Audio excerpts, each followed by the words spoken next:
قیوم سلاری صاحب آپ فرمائیے کہ کل ہم نے دیکھ لیا اقتصادی سروے بھی ہمارے سامنے آ چکا، بڑی اچھی باتیں اس میں کی گئیں،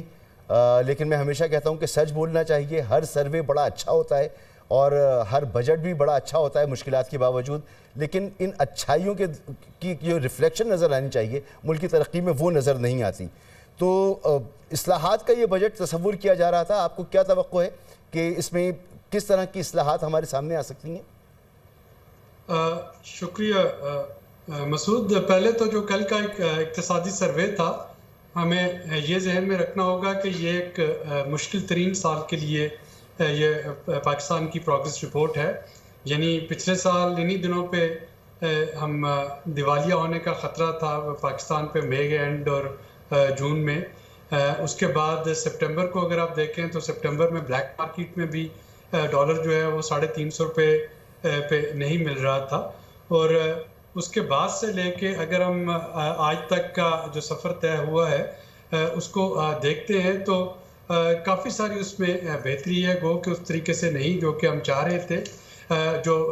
انڈسٹری اور مینوفیکچرنگ کی جب ہم بات کرتے ہیں تو ہمیں معلوم ہے کہ جس طریقے سے انرجی ٹیرف جو تھے اور جو ہمارا 22% پہ جو انٹرسٹ ریٹ تھا، بیس پالیسی ریٹ، اس پہ شاید جو انڈسٹریز ہیں وہ کام نہیں کر پاتی ہیں، لیکن ایگریکلچر بہرحال ایک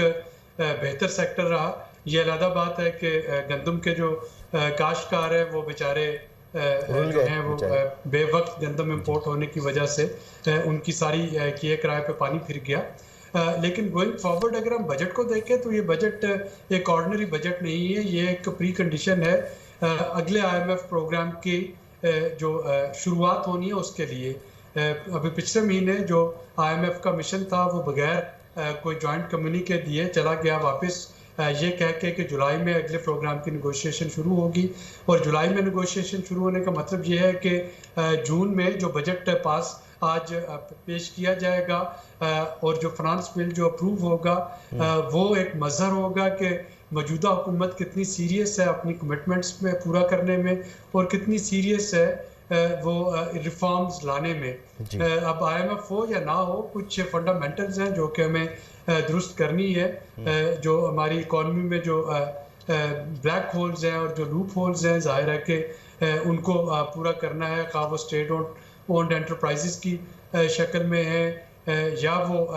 بہت سے سیکٹرز جو کہ ایگزمپٹڈ تھے GST سے، ان کی ایگزمپشنز کو پورا کرنے والے سیکٹر ہیں، یا وہ ٹیکس نیٹ براڈن کرنے والے اقدامات ہیں۔ تو ایک تو ان اقدامات کو دیکھنا ہوگا، دوسرا حکومت کو دیکھنا ہوگا کہ بجٹ کے نمبرز کتنے ریئلسٹک ہے۔ اگین پچھلے سال کا جو بجٹ تھا جب اسمبلی فلور پہ پیش ہوا تو اس کے ساتھ ہی IMF اور باقی ادارے بلکہ پاکستان کے اندر بھی آوازیں اٹھنا شروع ہو گئی کہ وہ ایک ان ریئلسٹک بجٹ اور ان ریئلسٹک نمبرز تھے، اور یہی وجہ ہے کہ جو فائنل فنانس بل اپروو ہوا اس کے نمبر پہ حکومت کو چینج کرنا پڑے۔ تو یہاں پہ بھی حکومت کو بڑا مجھے امید ہے کہ انہوں نے بڑا سوچ سمجھ کے یہ نمبرز جو ریئلسٹک فگر دیے ہوں گے۔ اور تیسری امپورٹنٹ چیز، اور میں کنکلوڈ کروں گا، وہ حکومت نے کچھ ایریاز ہیں یہاں پہ پش بیک کیا۔ For example general sales tax جو تھا اس کی ایگزمپشن میڈیسنز پہ یا سولر پینلز پہ یا ایگریکلچر انپٹ پہ، تو میں سمجھتا ہوں کہ حکومت نے اس پہ پش بیک دیا ہے۔ اسی طریقے سے سیلریڈ کلاس کے جو بریکٹس